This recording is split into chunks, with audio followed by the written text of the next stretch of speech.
कहानी इसका कर्जा कौन देगा। बहुत पुराने समय की बात है।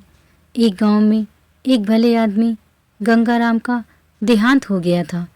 तो जैसे ही उस आदमी के परिवार वाले उसकी अर्थी को शमशान ले जाने लगे, तभी अचानक एक मोटे ताजे सेठ ने उस अर्थी का एक पाँव पकड़ लिया और बोला कि मरने वाले इस गंगाराम से मैं 2 लाख रुपए कर्जा मांगता हूँ, इसलिए पहले मुझे मेरे पैसे दे दो, तभी मैं इसकी अर्थी को शमशान ले जाने दूंगा।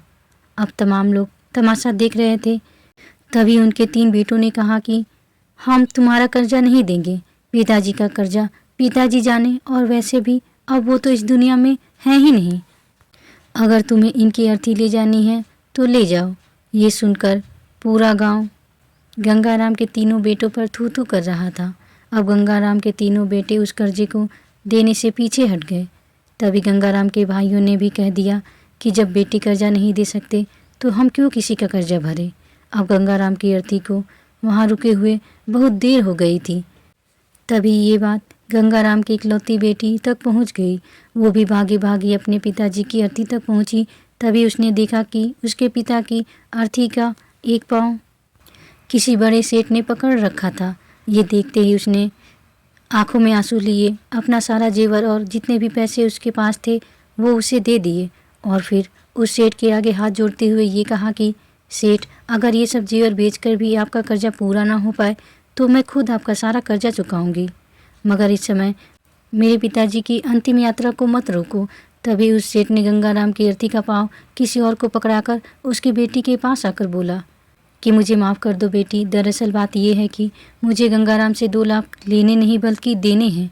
गंगाराम ने 3 साल पहले मेरी कुछ मजबूरी पड़ने पर अपनी एक ज़मीन बेचकर मुझे ये 2 लाख रुपए दिए थे, और वो तो इतना भला आदमी था कि मुझसे 1 रुपया भी ब्याज नहीं लिया।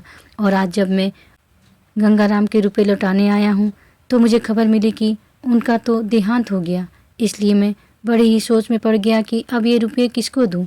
इसलिए मैंने ये खेल खेला ताकि गंगाराम जी के ये 2 लाख रुपए घर के एक ऐसे सदस्य के पास जाए जो वाकई में उनको प्यार और उनकी इज्जत करता हो।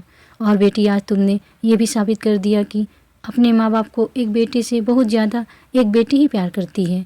इसलिए ये 2 लाख रुपए मैं तुम्हें सौंपता हूँ। काश तुम जैसी बेटी हर घर में हो जो अपने पिता की इतनी इज्जत करती है। ये सब देखकर गंगाराम के बेटे और भाई का सिर शर्म से नीचे झुक गया। वाकई में दोस्तों, ये बात तो एकदम सच है कि एक माता पिता को बेटे से ज़्यादा बेटी ही प्यार और उनकी इज्जत करती है। इसलिए दोस्तों, बेटी पढ़ाओ और बेटी बचाओ। धन्यवाद।